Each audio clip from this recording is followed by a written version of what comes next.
সুপ্রিয় নবম শ্রেণীর শিক্ষার্থীরা, আশা করছি তোমরা সবাই ভালো আছো। আজকের ক্লাসে আমি তোমাদের হিন্দু ধর্ম বই নিয়ে আলোচনা করছি। তোমাদের নবম শ্রেণীর অর্ধবার্ষিক সামষ্টিক মূল্যায়নের সিলেবাস হলো এটি। এখানে তোমরা দেখতে পাচ্ছ তোমাদের পরীক্ষার জন্য কি কি শিখতে হবে। আমি এখানে 4টি অধ্যায় দিয়েছি। এক হচ্ছে হিন্দু ধর্মের উদ্ভব ও ক্রমবিকাশ সম্পর্কে তোমাদের জানতে হবে। 2 রামায়ণের কথা সম্পর্কে জানতে হবে। 3 যোগাসন সম্পর্কে তোমাদের জানতে হবে। 4 পূজা পার্বণ ও ধর্মাচার সম্পর্কে তোমাদের জানতে হবে। আমি এখানে তোমাদের 5টি তথ্য দিয়েছি। এই তথ্যের মাধ্যমে তোমরা আশা করি পরীক্ষায় ভালো রেজাল্ট করতে পারবে। চলো এই তথ্যগুলো আমরা একটু দেখে আসি।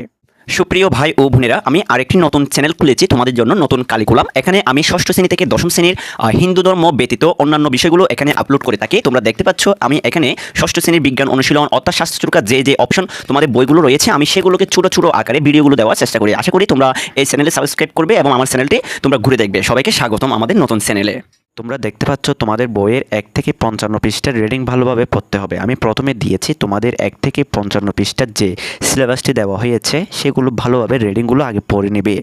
এরপর তোমরা 1 থেকে 55 পৃষ্ঠার ছক পূরণ যেগুলো করেছো সেগুলো ভালো করে দেখে নেবে। এরপর তোমরা প্রত্যেকটি পরিচ্ছেদ থেকে কিছু কিছু সংক্ষিপ্ত প্রশ্ন শিখে যাবে। অর্থাৎ তোমাদের যে 4টি পূজা পার্বণ ও ধর্মাচার সম্পর্কে যে অধ্যায় বা পরিচ্ছেদ দেওয়া আছে সেখান থেকে তোমরা কিছু সংক্ষিপ্ত প্রশ্ন শিখে যাবে এবং তোমরা 1 থেকে 55 মধ্যে যতগুলো ছক পূরণ করেছো সব ভালোভাবে পড়ে যাবে। যতগুলো ছক পূরণ তোমরা দেখে দেখে বা মোবাইল থেকে বা বড়দের সহায়তা নিয়ে করেছো সেগুলো ভালোভাবে তোমরা পড়ে যাবে। আশা করছি এই জিনিসগুলো যদি তোমরা মেনটেন করো তাহলে তোমাদের হিন্দু ধর্ম পরীক্ষাটি অবশ্যই খুব ভালো হবে। সুপ্রিয় ভাই ও বোনেরা, আজকের ক্লাসে আমি তোমাদের অর্ধবার্ষিক সামষ্টিক মূল্যায়নের সিলেবাস নিয়ে আলোচনা করেছি।